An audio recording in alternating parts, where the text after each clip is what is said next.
large sinkhole beneath the street opened up, and he drove into it.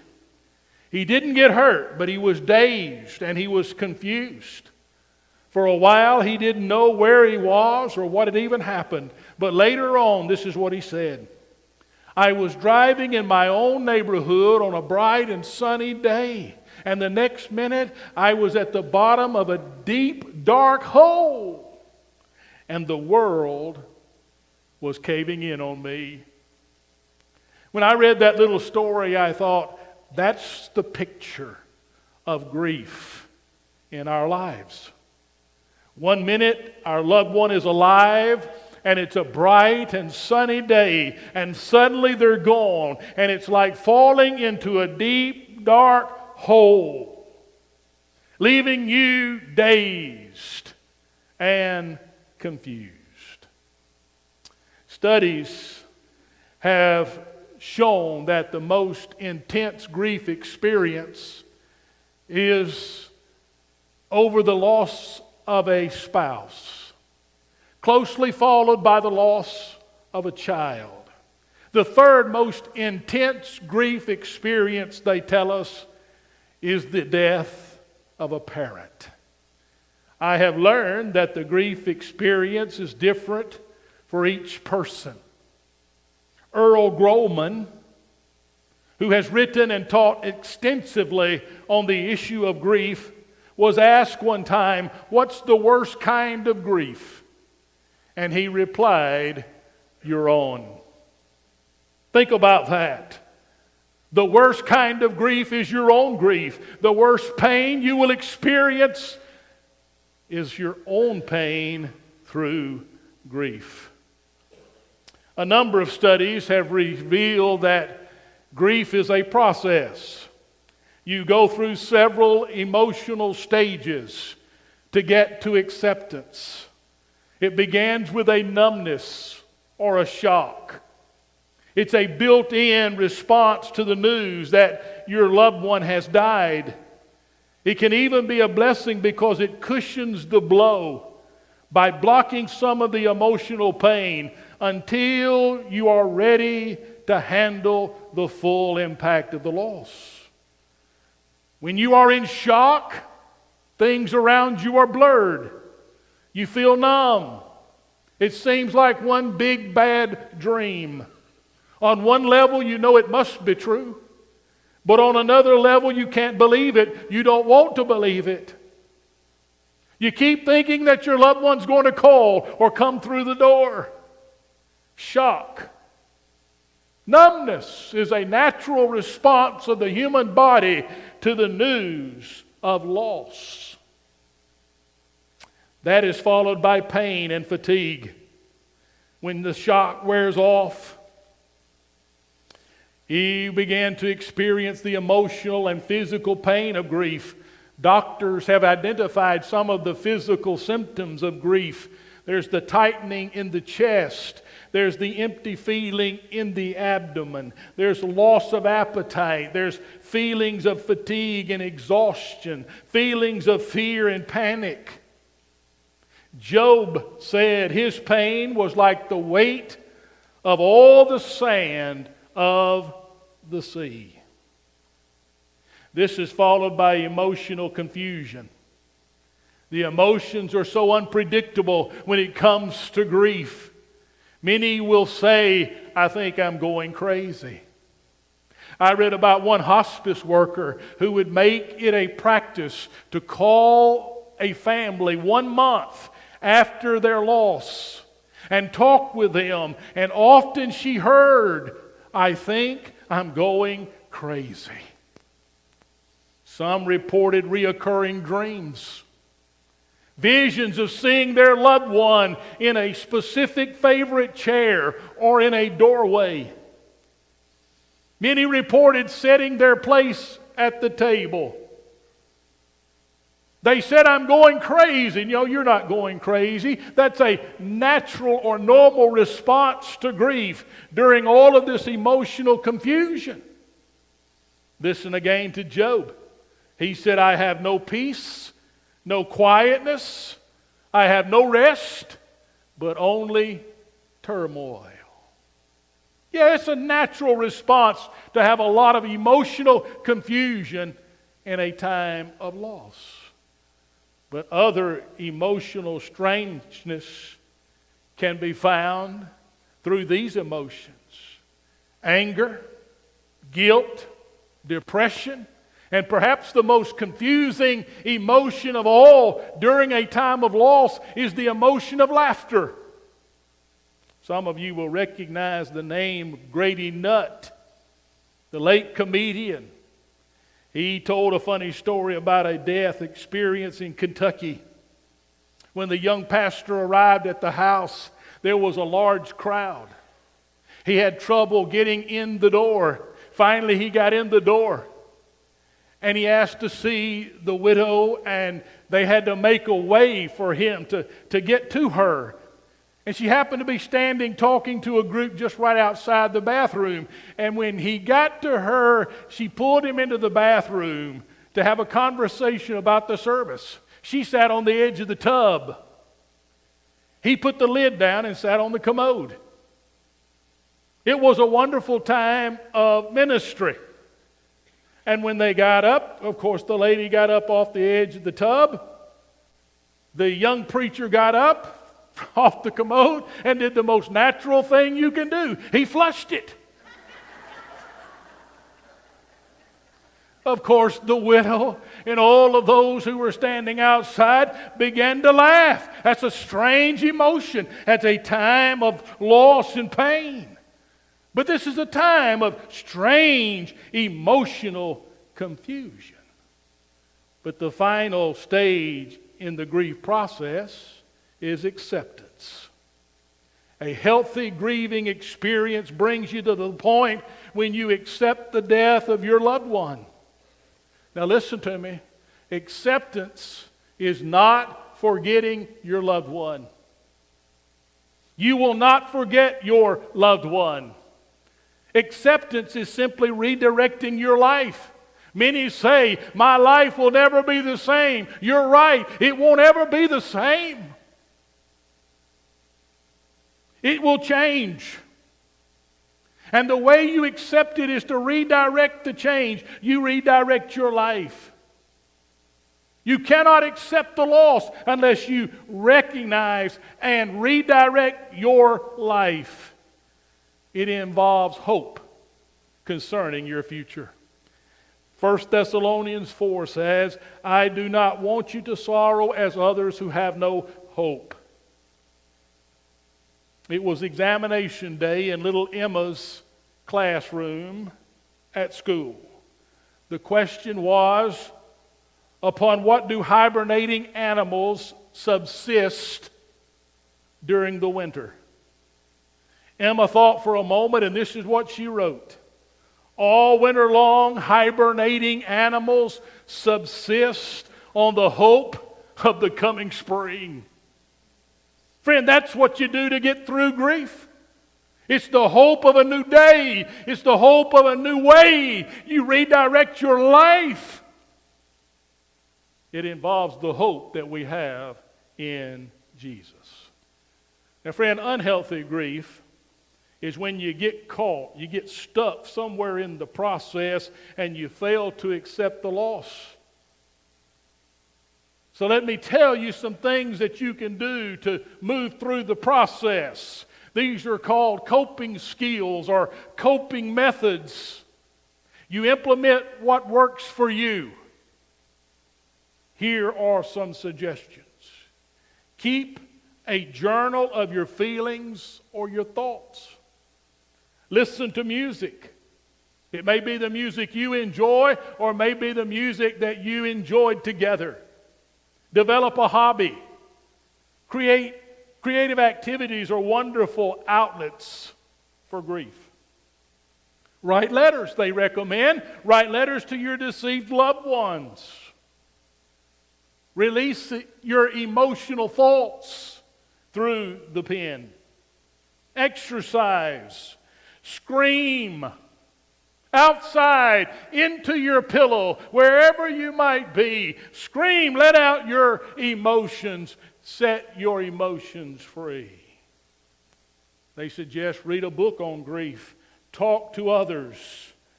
Now, these are just a few coping skills that you will hear from any competent psychologist if you were to go for counseling. But this morning, the greatest help that I can give you is not psychological, but I think the greatest help I can give to you is spiritual. And so I want to focus on the scripture for a moment this morning. It happens to involve the grief of King David. As punishment for his adultery with Bathsheba, God took the child. And David responds in a way that I believe gives us a wonderful biblical pattern to follow when we experience grief in our lives. Let me give you these 4 steps and we'll be through. First of all, when grief comes to your house, you need to allow yourself to grieve. You need to allow yourself to grieve. Look at verse 16. David therefore pleaded with God for the child, and David fasted, and he went in and lay all night on the ground, so that the elders of his house arose and went to him to raise him up from the ground. But he would not eat. He would not, nor did he eat food with them. This is the picture, the ancient picture of profound grief. In David's day, when one would grieve, they would put on a robe of sackcloth, and they would lay on a mount of ashes. They would lay prostrate on that mount, and they would take the ashes and they would rub it upon their faces and their hands and their arms. It was the picture of intense grief. And so David has dismantled his royal robes and he's put on the sackcloth. He's covered himself with ashes and he's laying on the ground. He would not eat. He's totally consumed with his grief. Dr. Kenneth Hawk, H-A-U-G-K, in his book Journeying Through Grief, speaks of the 3 ends of grief. He says, first of all, grief is normal. It's how people respond to significant personal loss. Grief is normal. Grief is also natural. Can I say to you, you cannot not grieve.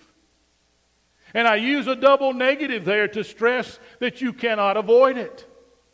You cannot not grieve any more than you cannot not bleed.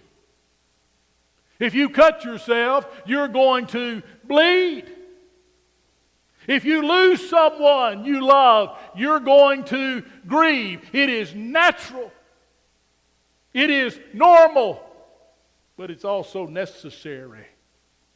It provides a healthy way to cope with your loss. So my first point is this: give yourself permission to grieve. You're human, so be human.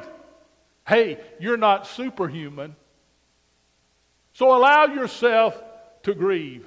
Don't apologize for your emotions. It is best to release your emotions following the loss of a loved one. There are people who say, I don't want to cry, I don't want to be emotional. Listen, tears are cleansing. Psalm 6:6 says, my groaning has worn me out. At night my bed and my pillow are soaked with tears. It is normal. It is natural. It is necessary. Jesus said, blessed are those that mourn, for they shall be comforted. So the first thing is allow yourself to grieve. Number 2, draw close to God. Look at what David did in verse 20. So David arose from the ground and he washed and anointed himself. He changed his clothes and he went into the house of the Lord and he worshiped. Once David learned that his son was dead, he got up. He cleaned himself up and he went into the tabernacle, the house of the Lord, and he worshiped. Now the Hebrews believed that God dwelt in that tabernacle. There was a special place within called the Holy of Holies, and the Hebrews believed that God dwelt there in the Holy of Holies. And so David was drawing near to the presence of God. You know, I've discovered in talking with a lot of people who experience grief over the loss of a loved one, that God can seem incredibly close, or God can seem incredibly distant. For some, God seems to be so incredibly close. One man said, "My faith was the only thing that seemed to make sense. God's presence was one thing that I could count on." But others have said this: God seems so far away. My prayers don't seem to go beyond the ceiling. God's not listening to me. Friend, listen.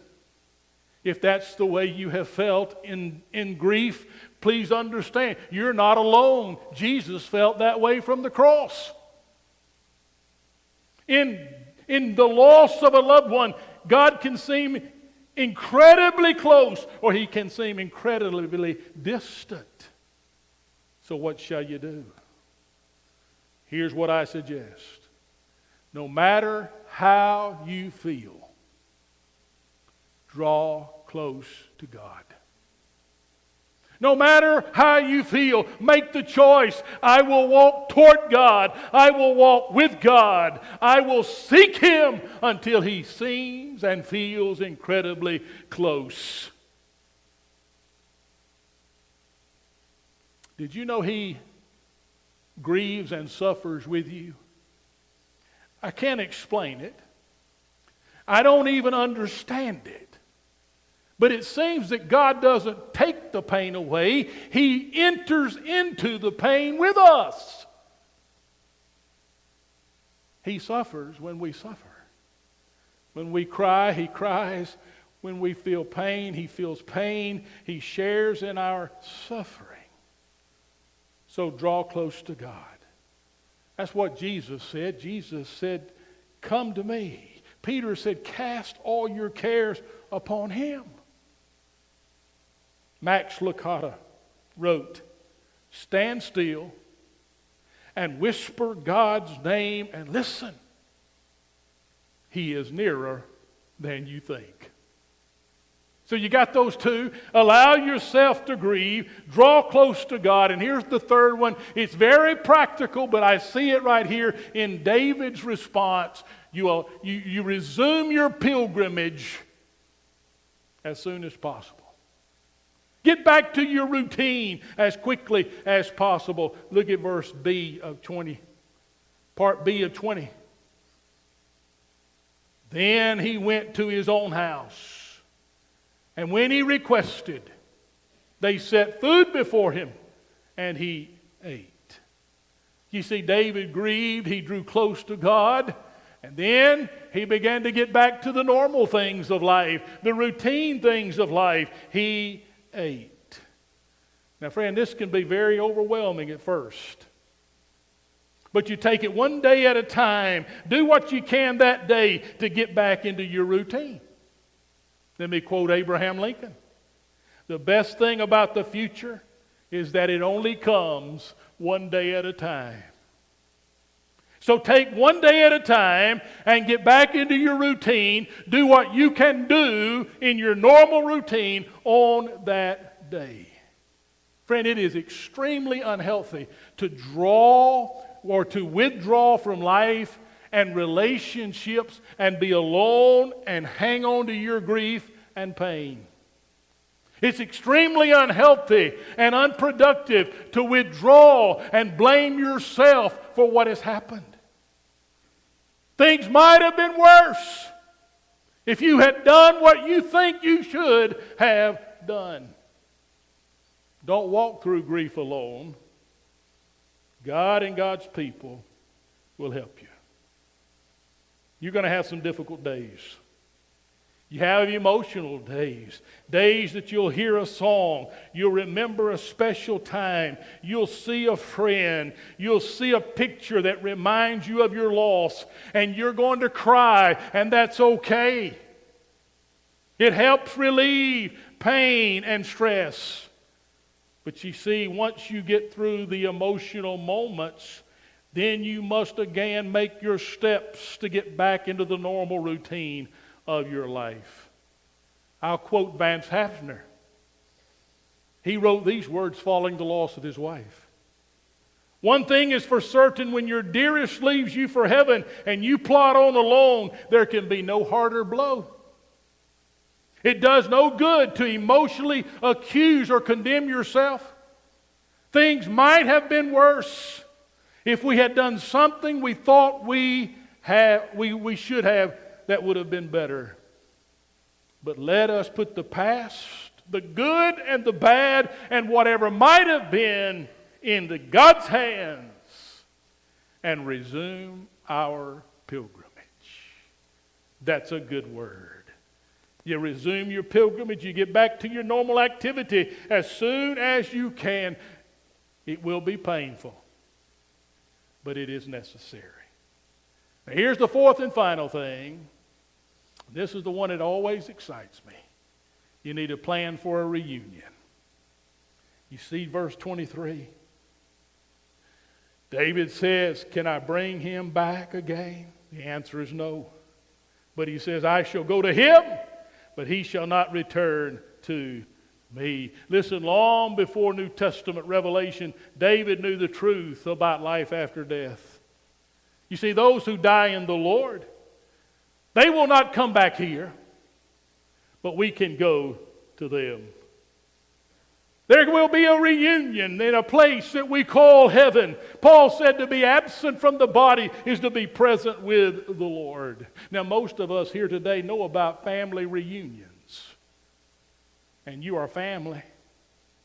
You enjoy seeing each other. You catch up on the news. You share time together where there's going to be a great reunion and celebration coming for all God's people in heaven. You listen to me, death may end life, but it doesn't end a relationship. Love never ends. Jesus spoke of a reunion this way. I will wipe away every tear from their eye. There will be no more death, nor crying, nor pain. All these former things have passed away. You're going to thrill when you see your loved one in heaven. But please note, you got to make a reservation. You got to make a reservation for the reunion. And you make it through a commitment by faith to Christ. A soldier lay dying in an overseas hospital. He asked for an American singer to come and sing a song for him. And the singer came in and she began to sing, "Yes, we'll gather at the river. The beautiful river. Gather with the saints at the river that flows by the throne of God." And the singer said to the young soldier, "Will you be there?" And the young soldier said, "Yes, because of what Christ has done for me." Plan for the reunion. I hope you find great comfort in that. There's going to be a great reunion one day. Again, look at verse 24. Let me mention verse 24. Then David comforted Bathsheba, his wife, and went in to her and lay with her. And she bore him another son, and his name was Solomon. I want to tell you, there's a day that comes. There's hope that comes after loss. Now, I've got to conclude. An elderly woman died. She'd never married. And you know what she requested? No male pallbearers at her funeral. In her instructions for her funeral, this is what she wrote. They wouldn't take me out while I was alive. I don't want them to take me out when I'm dead.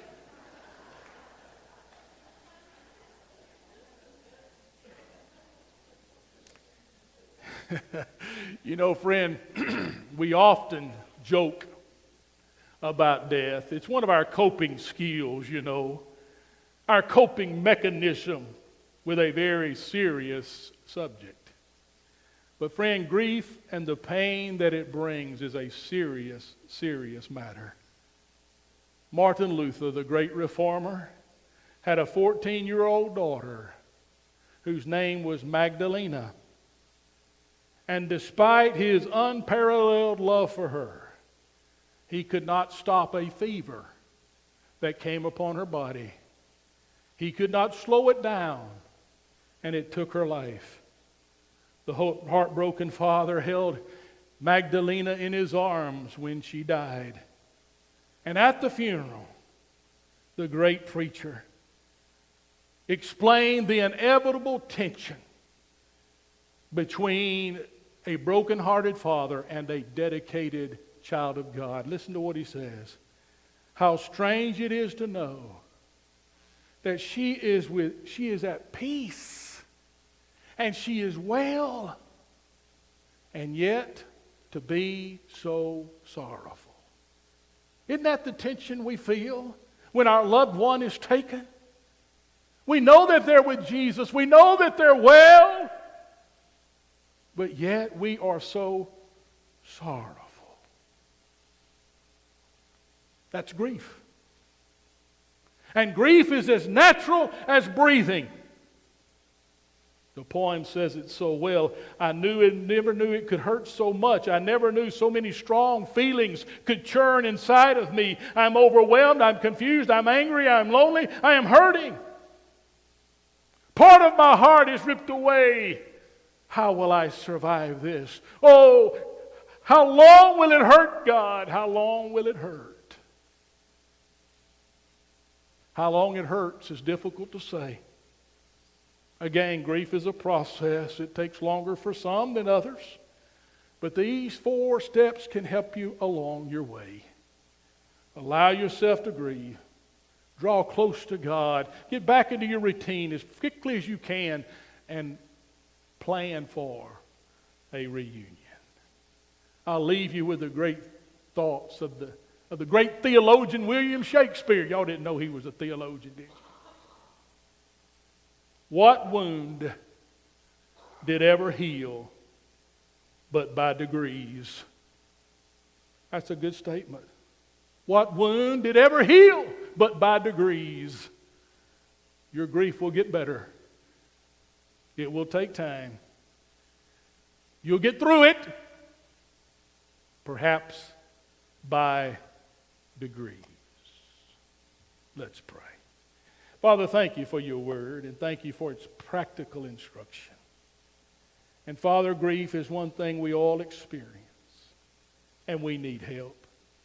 Our emotions are all over the place. They're so fickle, unstable. But most of all, we know that you're with us. You're there to comfort us. You don't take the pain away. You just enter into the pain with us. And you walk the journey with us.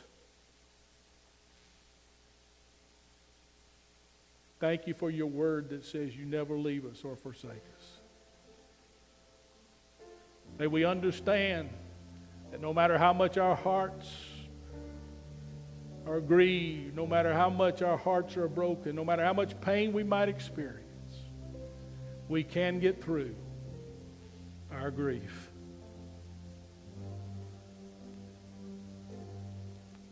Help us to follow David's biblical pattern and trust in you day by day. In Jesus' name I pray. Now our heads are bowed and eyes are closed.